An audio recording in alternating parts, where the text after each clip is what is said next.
हे दोस्तों, एक बार फिर से स्वागत है आप सबका एल्टम साइंस या क्रैशिंग बायोलॉजी में। तो यहाँ हम लोग एनसीईआरटी चैप्टर 11 का क्रैश कोर्स कंप्लीट कर रहे हैं धीरे धीरे, और उसमें ये चैप्टर 6 का लेक्चर नंबर 2 है। और पिछले लेक्चर में हम लोगों ने इस हेडिंग तक कंप्लीट किया था, डाइकोटिलिडनस रूट के बारे में। अब मोनोकोटिलिडनस रूट की बात करते हैं।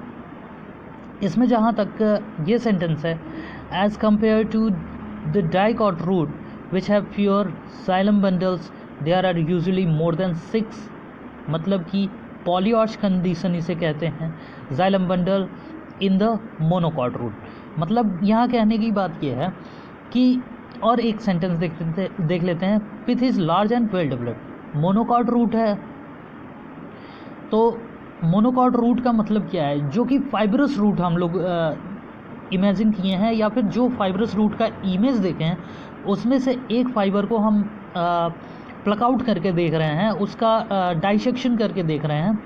तो उस ट्रांसवर्स सेक्शन में हमें क्या मिल रहा है कि एक तो डाइकॉट रूट के कंपैरिजन में उसका पिथ बहुत बड़ा है और वेल डेवलप्ड है। ओके, और जहाँ तक डाइकॉट रूट में कंडीशन जो थी, 2 to 4 वैस्कुलर बंडल्स उसमें पाए जाते थे। तो उन 2 से 4 वैस्कुलर बंडल की तुलना में यहाँ जो है, यहाँ 6 या 6 से अधिक वैस्कुलर बंडल पाए जाते हैं। ठीक, तो इस बात को यहाँ ध्यान रखने की ज़रूरत है। अब बात करते हैं डाइकॉट स्टेम के बारे में। डाइकॉट स्टेम में क्या कह रहा है कि इसको 3 सब जोन्स में बांटा गया है। ठीक, आउटर हाइपोडर्मिस, ठीक, उसके बाद कॉर्टिकल लेयर है, ठीक, और इनर मोस्ट लेयर है एंडोडर्मिस। ठीक, हाइपोडर्मिस में क्या, हाइपोडर्मिस की खासियत क्या है, consist of few layer and collenchymatous cell. Collenchymatous है पैरेन्काइमा, कोलनकाइमा और स्क्लेरेन्काइमा। पैरेन्काइमा टोटली क्या कहते हैं, क्लोरोप्लास्ट उसमें वेल डेवलप्ड थे। शेप दोनों का समान होता है, ये कोलनकाइमेटस और पैरेन्काइमेटस का। लेकिन इसमें इन कंपैरिजन विद पैरेन्काइमा इसमें क्लोरोप्लास्ट कम होते हैं। ये स्ट्रेंथ भी प्रोवाइड कराते हैं, चूँकि इनमें डिपोजिशन भी होता है कॉर्नर्स पे।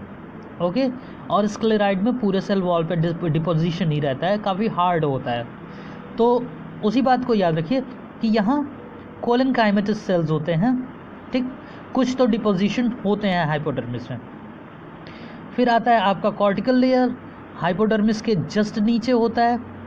ये कॉर्टेक्स जो होते हैं पैरेन्काइमेटस सेल होते हैं। ठीक, राउंडेड थिन वॉल तो उन पैरेन्काइमेटस सेल्स का ही जो है कैरेक्टरिस्टिक्स है।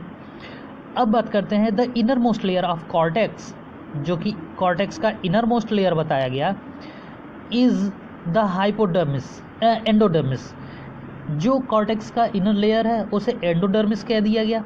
मतलब कि हमारा अगर जो एनिमल स्किन की भी बात किया जाए तो 3 लेयर माने गए हैं। तो ये तीनों लेयर तो हैं स्किन के ही कंपोजिशन ना, डर्मा ही तो हैं, ये भी डर्म्स ही तो हैं। तो उसी तरह कहा, ये बताया जा रहा है कि जो ट्री का जो डर्मिस होता है या फिर स्किन होता है वो इतने लेयर में होता है। और आप इमेजिन कर सकते हैं काफ़ी मोटा हो गया ये लेयर अगर आप एपिडर्मिस, हाइपोडर्मिस, कॉर्टिकल लेयर और एंडोडर्मिस की बात करते हैं, तो ये काफ़ी मोटा लेयर हो जाता है इसमें। अब आगे का सेंटेंस क्या कह रहा है, the cell of the endodermis are rich in starch grain. अरे भाई, एंडोडर्मिस की बात किया जा रहा है, और ये पैरेन्काइमेटस एंड कोलनकाइमेटस सेल हैं, तो भाई रिजर्व फूड मटेरियल रहने ही वाला है। तो इसीलिए यहाँ कहा गया है कि endodermis are rich in starch grains. Starch grains है क्या, रिजर्व फूड मटेरियल ही तो हैं। And the layer is also referred to as starch sheath, चूँकि इसमें स्टार्च ग्रेन पाए जाते हैं और काफ़ी ज़्यादा मात्रा में पाए जाते हैं। तो इस एंडोडर्मिस को एक सीथ की तरह मान लिया जाता है, जो कि स्टील का सीथ हम कह सकते हैं। तो इसे स्टार्च शीथ कह दिया गया। अब बात कर रहा है पेरीसाइकिल की, अभी इमेज डायग्राम पे बाद में आते हैं। Pericycle present on the inner side of the endodermis. Endodermis के जस्ट बाद जो होता है वो पेरीसाइकिल होता है। एंड अबव द फ्लोएम, मतलब कि अगर आप बाहर आउटसाइड से इनर साइड में जा रहे हैं, सेंटर में पहुंचने की कोशिश कर रहे हैं, तो सबसे पहले तो आपका एपिडर्मिस मिलेगा, then hypodermis, then cortex, then endodermis, then आपको मिलने वाला है ये जो पेरीसाइकिल कह रहा है, फिर जाके आपको फ्लोएम मिलेगा। मतलब कि एडजेसेंट है ये जो पेरीसाइकिल और फ्लोएम जो है। और फ्लोएम भी किस तरह से है? फ्लोएम यहाँ सेमी ल्यूनर पैचेस की तरह है। Semi means half, lunar means moon को कहा जाता है, ठीक, मून। तो this is semi lunar patches. If you are considering this as a full moon, then this is the semilunar patches, semilunar patch like, ठीक। आप इसको इस तरह से भी ले सकते हैं या फिर ये टोटल फिल भी कर सकते हैं, ठीक। सेमिल्यूनर पैचेस हो गए। अब आगे बढ़ते हैं। In between vascular bundles there are a few layer of radially placed parenchymatous cell। radially placed parenchymatous cell मतलब कि वैस्कुलर बंडल की बात कर रहा है, इंडिविजुअली जाइलम या फ्लोएम की बात नहीं कर रहा है। मान लीजिए डायग्राम बनाने की कोशिश करता हूँ, ये आपका क्रॉस सेक्शन है किसी भी ट्री का या फिर किसी भी श्रब का या फिर कोई भी कंटेंट जो आप लिए हैं जिसके बारे में आप जानना चाहते हैं। अब इसमें मैं वैस्कुलर बंडल बनाने की कोशिश कर रहा हूँ। ये वैस्कुलर बंडल बन रहा है, ये वैस्कुलर बंडल। लेट कि ये ऊपर वाला पोर्शन फ्लोएम हो गया आधा, बाहर की तरफ वाला पोर्शन फ्लोएम हो गया और अंदर का जाइलम हो गया, ठीक। इधर जाइलम है। तो जहाँ तक आप जानते हैं कुछ चैप्टर पहले या फिर जो भी चीज़ें अभी इसी चैप्टर में पढ़ा है पिछले लेक्चर में, कि ये जो जाइलम है और ये जो फ्लोएम है इनके बीच में क्या होता है। इनके बीच अगर जो कोई सेल होगा वो कैम्बियम का सेल होगा जो कि ओपन वैस्कुलर बंडल का दर्जा दिलाता है इन्हें। लेकिन ये जो बात कर रहा है वैस्कुलर बंडल के बीच का जो है पार्ट है, ये एक वैस्कुलर बंडल हो गया, ये एक वैस्कुलर बंडल हो गया और इस पोर्शन की बात कर रहा है ये, ठीक। तो उन्हीं को ये बताने की कोशिश कर रहा है कि उन्हें मेडुलरी रेज कहते हैं, मेडुलरी रेज, ओके। अब क्या बता रहा है कि वैस्कुलर बंडल जो हैं काफ़ी ज़्यादा रिंग में भी अरेंज होते हैं। ये डाइकॉट स्टेम का कैरेक्टरिस्टिक होता है। रिंग मींस जो मैं ये स्ट्रक्चर बनाया था वो आप देखे हैं कि वो इस पेरीफेरी पर ही प्रेजेंट थे। मैं ऐसा ही बनाने की कोशिश किया हूँ, क्यों नहीं मैं वैस्कुलर बंडल कहीं भी बना दिया हूँ, ऐसे ऐसे ऐसे ऐसे कहीं भी कहीं क्यों नहीं बना दिया हूँ। नहीं, वो डाइकॉट स्टेम का कैरेक्टरिस्टिक है। आप कहीं भी डाइकॉट स्टेम बनाएंगे तो आप वैस्कुलर बंडल ऐसे ही बनाने की कोशिश करेंगे, ठीक। ये तो मैं गलत बना रहा हूँ ये भी, क्योंकि इसमें वैस्कुलर बंडल बहुत ज़्यादा हो गए, 6 हो गए। ये मोनोकॉट का एक कैरेक्टर हो जाएगा, लेकिन मैं एक समझाने की तरीके से बता रहा हूँ। आप जितना डीप समझेंगे आप उतना ही एक्यूरेट डायग्राम बनाएंगे, और आप जितना ही एक्यूरेट डायग्राम बनाएंगे आपका कंसेप्चुअल क्लैरिटी उतना ही रहेगा, ओके। पिथ के बारे में तो मैं नहीं बताने वाला। अब बात करते हैं मोनोकॉटिलेडनस स्टेम की। मोनोकॉटिलेडनस स्टेम हैज़ अ स्क्लेरेनकाइमेटस हाइपोडर्मिस। जो हाइपोडर्मिस वहाँ पैरेनकाइमेटस या कोलेनकाइमेटस था, यहाँ स्क्लेरेनकाइमेटस हो गया, ओके। दैट्स वाई जो मोनोकॉट स्टेम को जब हम टच करने की कोशिश करते हैं तो प्रिकी या फिर हार्डनेस फील होता है। और हम लोग को याद है, या फिर आप लोग भी जब अगर जा रहे हैं किसी हायर स्टडीज़ के लिए, या फिर जहाँ तक कह लूँ बीएससी लेवल के लिए, या फिर 10+2+3 लेवल में कहीं भी जा रहे हैं और मोनोकॉट का डाइसेक्शन कर रहे हैं, तो आप ध्यान देंगे कि आपकी ब्लेड्स बहुत जल्दी ख़राब हो जाती हैं। उसका 1 से 2 सेक्शन करने के बाद दूसरे स्पेसिमेन में आप उस ब्लेड को नहीं यूज़ कर सकते हैं। तो ये स्क्लेरेन्काइमेटस टिश्यू के हाइपोडर्मिस के कारण ही होता है, ठीक। और इसमें a large number of scattered vascular bundle each surrounded by sclerenchymatous bundle sheath। जिस बंडल शीथ की बात हम लोग कर रहे थे, वहाँ जो बंडल शीथ था, पीछे अभी जिस बंडल शीथ की बात कर रहे थे, 1 मिनट,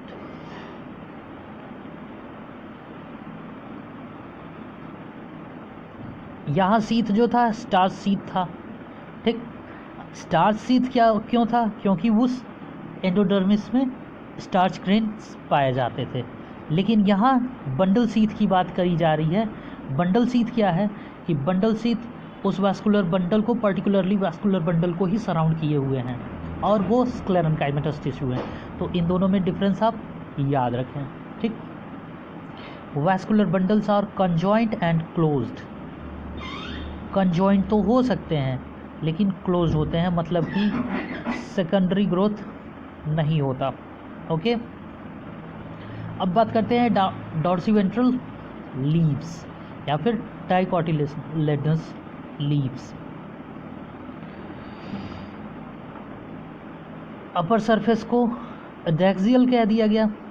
एडेक्सियल मीन्स, देखते हैं, ट्राई करते हैं डिक्शनरी में फाइंड आउट करने की। नेटवर्क तो वीक लग रहा है मुझे, आ रहा है, ओके। कहने का मतलब क्या है? Located on the side nearest to the axis of an organ और ऑर्गेनिज्म, ठीक।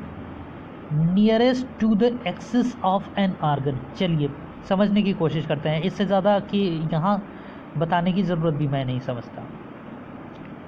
इसी से सभी सेंटेंसेस क्लियर हो जाएंगे। मैं बना रहा हूँ एक ट्री, ये ट्री है, ठीक। इस पे लीव्स मुझे निकालने हैं, और मैं लीव्स को इस तरह से बना दिया हूँ, ठीक। लीव्स बन गए ये। अब इसका मैं ये कहूँ, ये अपर सरफेस है, और ये जो नीचे की तरफ है लोअर सरफेस है। प्लांट की एक्सिस ये है, कौन सा सरफेस इस एक्सिस के ज़्यादा करीब है और फेसिंग है? ये फेस कर रहा है इसे, ये फेस कर रहा है इधर, इसीलिए इसे एडेक्सियल सरफेस बोला गया। एडेक्सियल की डिफिनीशन जो हुई, यही हुई कि जो एक्सिस के करीब है, ये इस पेड़ के ही लिए नहीं, किसी भी पर्टिकुलर अरेंजमेंट को एडेक्सियल या अबेक्सियल कह सकते हैं। ओके, अब बात करते हैं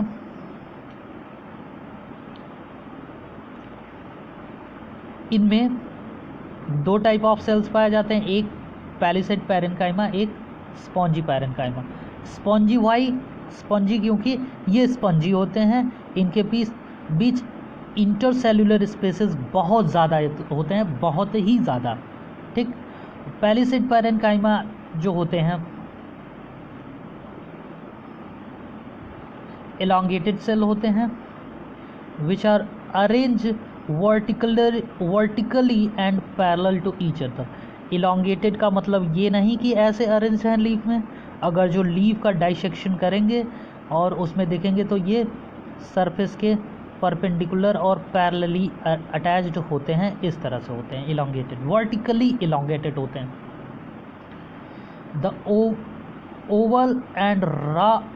oval or round and loosely arranged spongy parenchyma is situated below the palisade shells and extends toward the lower epidermis।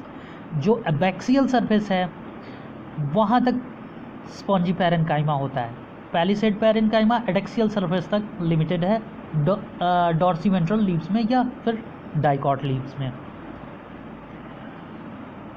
Vascular system किस में रहेगा, मिडरिब या फिर जो भी उसमें वो होते हैं उसमें रहता है। इसे मुझे क्लोज करना पड़ेगा, पता नहीं कहाँ से ये नोटिफिकेशन आ रहे हैं।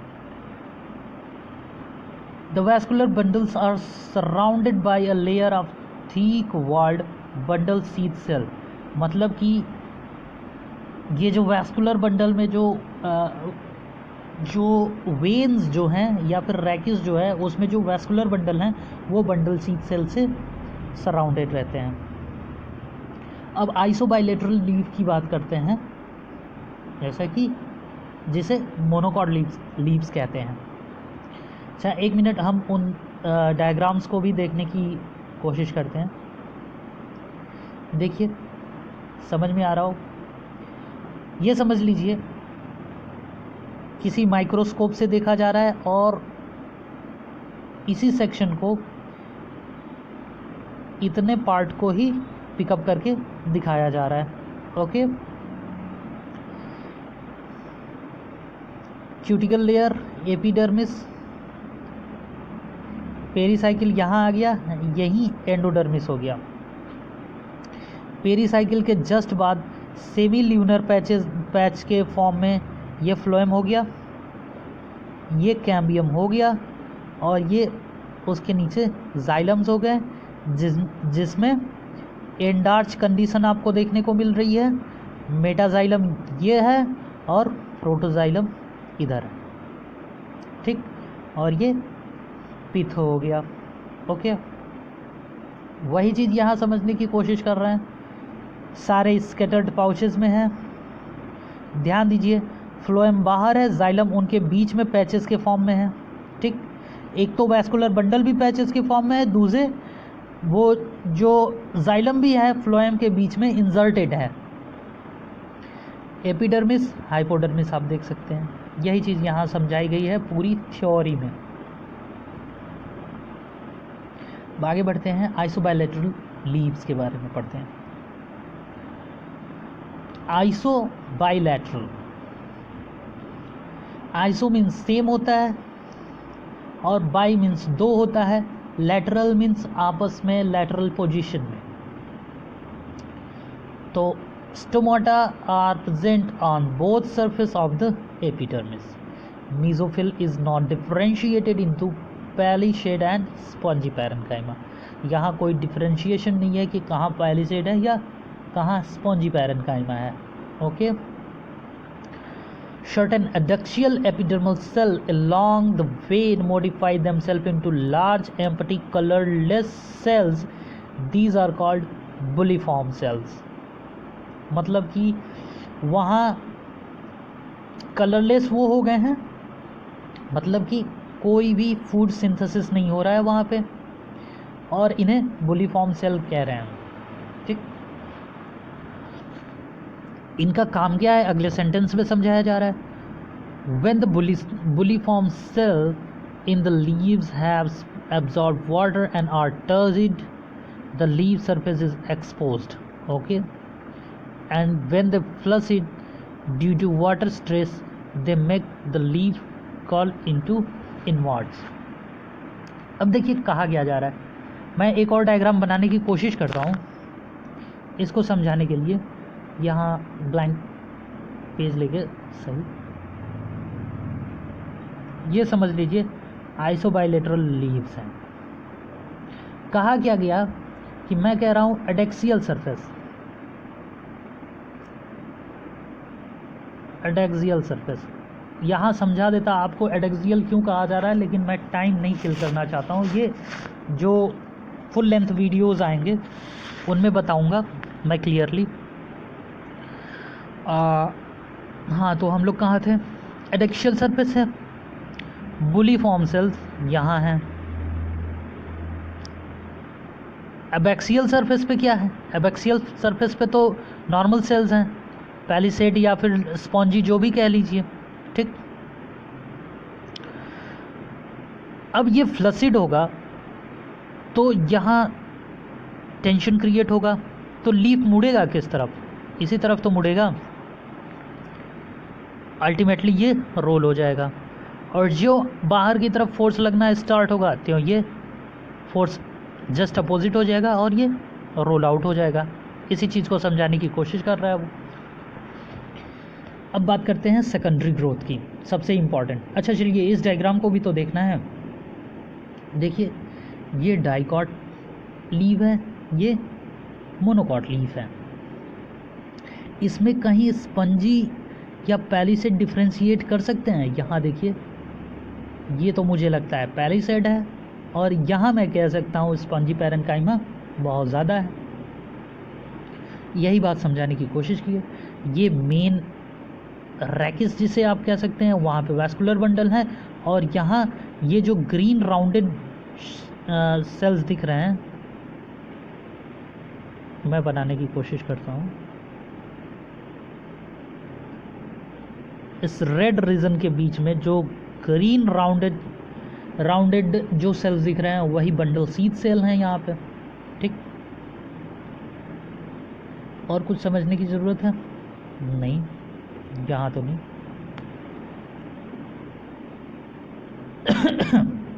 सेकेंडरी ग्रोथ,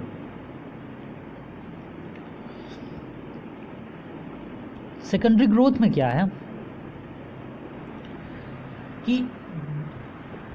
यहाँ दो लैटरल मेरिस्टेम्स काम करते हैं। दो लैटरल मेरिस्टेम्स, एक तो वैस्कुलर कैम्बियम होता है और एक कॉर्क कैम्बियम होता है। एक वैस्कुलर कैम्बियम होता है, एक कॉर्क कैम्बियम होता है। यही दो मिलके सेकेंडरी ग्रोथ कराते हैं। वैस्कुलर कैम्बियम होगा तो ओपन होगा, ये तो पता ही है। अब बात करते हैं कैम्बियल रिंग कैसे फॉर्म हो रहा है। अब कैम्बियल रिंग फॉर्म कैसे होगा, ज़रा आप ही सोचिए। मेरिस्टेमेटिक एक्टिविटी तो कभी भी स्टार्ट हो सकती है, और ऐसा कुछ डिफिनीशन तो है नहीं कि यहीं पे एक पर्टिकुलर रीज़न से या फिर पर्टिकुलर रीज़न वाले सेल ही कैम्बियम फॉर्म कर सकते हैं या फिर मेरिस्टेमेटिक एक्टिविटी कर सकते हैं।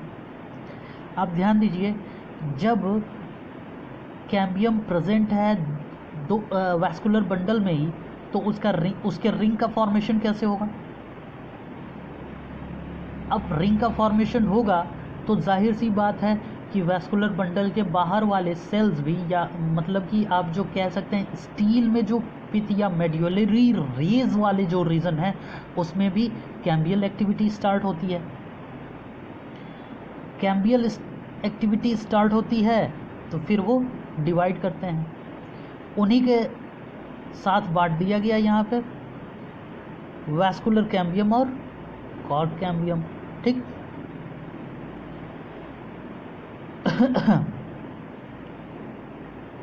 अब देखिए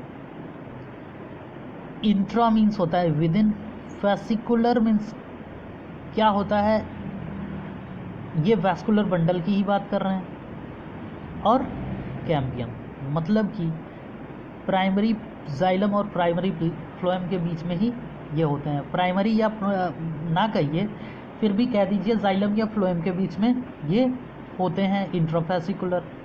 और सबसे पहले सेकेंडरी ग्रोथ हो रहा है तो प्राइमरी जाइलम और प्राइमरी फ्लोएम के बीच में ही होगा। ठीक, अब देखिए the cell of medullary rays adjoining the intrafascicular cambium become meristematic. वही बात मैं कह रहा था कि कहीं ना कहीं से ये एक्टिविटी ट्रांसफ़र ही होगी, क्योंकि वैस्कुलर बंडल को छोड़ के और कहीं मेरिस्टेमेटिक टिश्यू है ही नहीं। तो समहाउ ये इंट्राफेसिकुलर कैम्बियम अपनी प्रॉपर्टी, ये जो क्या कहते हैं मेड्यूलरी रेज के जो सेल्स होते हैं उनमें ट्रांसफ़र करता है, और इंटरफेसिकुलर कैम्बियम का फॉर्मेशन काज कराता है। अब देखिए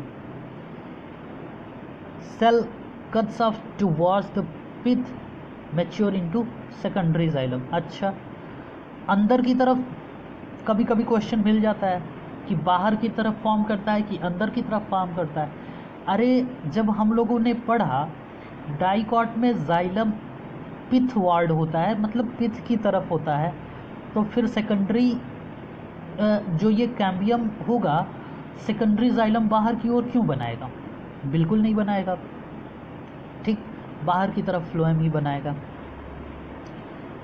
और बाहर की तरफ फिर अगर अंदर की तरफ जाइलम बना रहा है तो बाहर की तरफ फ्लोएम बनाएगा। Cambium is generally more active on the inner side than outer side. कहने का मतलब ये है सेकेंडरी जाइलम ज़्यादा बनाता है और सेकेंडरी फ्लोएम कम ही बनाता है। उसकी वजह से क्या होगा? उसकी वजह से जो अल्टीमेट या रिजल्टेंट डिस्प्लेसमेंट होगा वैस्कुलर बंडल का, वो बाहर की तरफ होगा, सेंटर से बाहर की तरफ होगा। उसमें क्या होगा? अगर वैस्कुलर बंडल बाहर की तरफ जा रहा है, पिथ बढ़ नहीं, ये जो एपिडर्मिस है वो बढ़ नहीं रहा है एक साथ, तो ये यहाँ जो नए सेल्स फॉर्म होंगे वो क्रश होंगे। नए सेल्स बन कौन से रहे हैं? अब ध्यान दीजिए, नए सेल्स बन कौन से रहे हैं? नए सेल्स तो वही कैम्बियम बना रहा है, फ्लोएम बना रहा है बाहर की तरफ, इसीलिए वो फ्लोएम क्रश हो जाते हैं, ठीक। तो वही चीज़ दे रहा है, the primary and secondary phloem gets gradually crushed, ठीक। प्राइमरी और सेकेंडरी फ्लोएम, दोनों फ्लोएम, चूँकि दोनों फ्लोएम तो बाहर ही थे ना, gradually crushed due to continued formation and accumulation of secondary xylem. Okay, the primary xylem however remain more or less intact. primary xylem का को कोई फर्क नहीं पड़ता क्योंकि वो बाहर की तरफ ही जा रहा है और ये अराउंड द सेंटर होता है। मोर और लेस का मतलब क्या है? मोर और लेस का मतलब ये है कि जाइलम भी इंटैक्ट नहीं बचा रहता। जाइलम भी, जो ये जाइलम पहले का था, प्राइमरी जाइलम और सेकेंडरी जाइलम जो हैं वो भी कुछ हद तक डिफ्यूज़ तो होते हैं, लेकिन अगर फ्लोएम की तुलना में, जो सेकेंडरी फ्लोएम और प्राइमरी फ्लोएम की बात कर रही हैं, उनके तुलना में ये ज़्यादा इंटैक्ट बचा रहता है। दीज आर, अच्छा, सेकेंडरी मेडुलरी रे, अगर जो सेकेंडरी वैस्कुलर बंडल कैम्बियम से फॉर्म हो रहा है इंट्रावैस्कुलर कैम्बियम से, तो इंटरवैस्कुलर कैम्बियम क्या कर रहा है? वो सेकेंडरी मेडुलरी रे ही फॉर्म कर रहा है। यहाँ आप देख सकते हैं जो ये ग्रीन कैम्बियम्स हैं वो अपना इंट्राफैसिकुलर और ये बीच में इंटरफैसिकुलर हो गया, ठीक। अब फिर उसने पूरा अपना सर्कल बना लिया, अब इसका फॉर्मेशन शुरू। तो ये वैस्कुलर बंडल जो है बाहर की तरफ फ्लोएम बन रहा है, अंदर की तरफ जाइलम बन रहा है, और ये अंदर की तरफ जाइलम है, बाहर की तरफ फ्लोएम है, और मेडुलरी रेज फॉर्म हो रहे हैं यहाँ बीच में। यहाँ कुछ ज़्यादा ही क्लियर है, ठीक है, समझ सकते हैं। Spring would and autumn would, तो इसमें एक सेंटेंस याद कर लीजिए, विंटर में कैम्बियम लेस एक्टिव होता है। क्यों ना हो भाई, इतनी मतलब दिक्कत होती है, हार्श कंडीशन होता है, तो उसमें ज़ाइलरी एलिमेंट कम बनता है और वेजल नैरो होता है।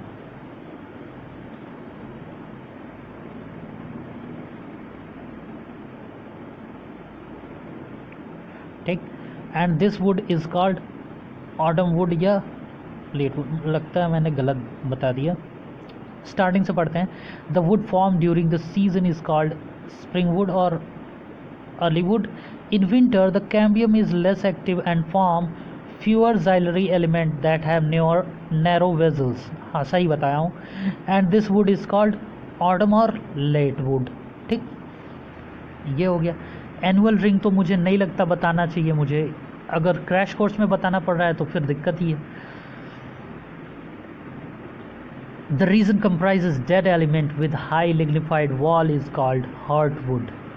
ठीक, heartwood भी समझना। sapwood peripheral region, peripheral sapwood जिसमें सैप की प्रोमिनेंटली सैप प्रेजेंट हो, अगर आप उसे क्रश करें तो काफ़ी ज़्यादा सैप मौजूद हो उसमें। ठीक, अब कॉर्क कैम्बियम की बात करते हैं। कॉर्क कैम्बियम जिसे फेलोजेन कहते हैं, फेलो और जनरेट करने वाला, ठीक। तो अब देखते हैं क्या जनरेट करता है। The outer cells differentiated into cork that is phellem, ठीक। अब यहाँ रेड अंडरलाइन किया हूँ तो इसका भी मीनिंग मुझे लगता है देखना है। What is phellem? Outer tissue of bark, इसके कहने का मतलब यही है। चलो भाई कॉपी कर लेते हैं।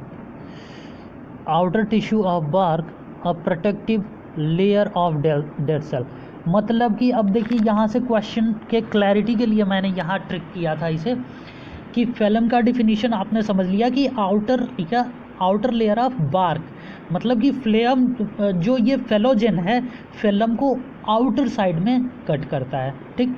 और while the inner cell differentiated into secondary cortex, मतलब कि याद आया था मुझे कि इसके बारे में क्वेश्चन होता है कि कॉर्क कैम्बियम आउटर साइड पे फेलम या फिर इनर साइड पे फेलम किस तरफ फॉर्म करता है, तो उसकी कंसेप्चुअल क्लैरिटी के लिए फेलम की मीनिंग यही बताया डिक्शनरी ने कि outer side of bark, bark का आउटर साइड। जब बार्क के आउटर साइड पर फेलम है तो इनर साइड पे और जो चीज़ें हैं वो होंगी, like phelloderm, okay. The cork is impervious to water, ये तो उसकी कैरेक्टरिस्टिक हो गई। Phellogen, phellem and phelloderm are collectively known as periderm. Peri मतलब चारों तरफ, डर्म मीन्स स्किन हो गया। बार्क जो होता है एक नॉन टेक्निकल टर्म है जो कि वैस्कुलर बंडल को छोड़कर उसके एक्सटीरियर में जितने सेल्स हैं उन्हें कहा जाता है कलेक्टिवली। अगर बार्क में कहूँ तो वैस्कुलर बंडल को छोड़ दीजिए, उसके बाद सारे सेल उसमें गिन लीजिए। एट शॉर्टेनिज्म the phellogen cuts off closely arranged parenchymatous cell on the outer side instead of cork cell. कुछ ऐसे भी रीज़न होते हैं जहाँ जो फेलोजेन होता है, फेलोजेन ही तो कट करता है फेलोडर्म, फेलम और फेलोडर्म को, तो वही चीज़ बात कर रहा है। फेलोजेन पैरेन्काइमेटस सेल किसी एक जगह पे कलेक्टिवली ज़्यादा कट करने लगता है जो कि लेंटी सेल के फॉर्मेशन का रीज़न बनता है। अब secondary growth in roots. In the dicot roots, the vascular cambium is completely secondary in origin. आहा, क्या बात कह दिया। जब डाइकॉट रूट में सेकेंडरी ग्रोथ होता है तो याद करिएगा, जहाँ तक मुझे याद है कि उसमें ओपन वास्कुलर सिस्टम नहीं था, इसीलिए टोटली सेकेंडरी कह दिया है, ठीक। अब आगे बढ़ते हैं, बस इतनी सी बात। यहाँ पे कुछ एक्सेप्शंस हैं कि जिम्नोस्पर्म्स के secondary growth also occur in stem and root of gymnosperms, और मोनोकॉट में नहीं होता। मतलब कि कहने का मतलब ये है कि जिम्नोस्पर्म्स में भी सेकेंडरी ग्रोथ होता है, इस बात को याद रखिए, ठीक। ओके, तो यहाँ चैप्टर नंबर 6 भी हम लोग का ख़त्म हो गया, तो इसे भी मैं अपलोड करता हूँ। और thank you very much for choosing my video. अगला चैप्टर अब अगले वीडियो लेक्चर में।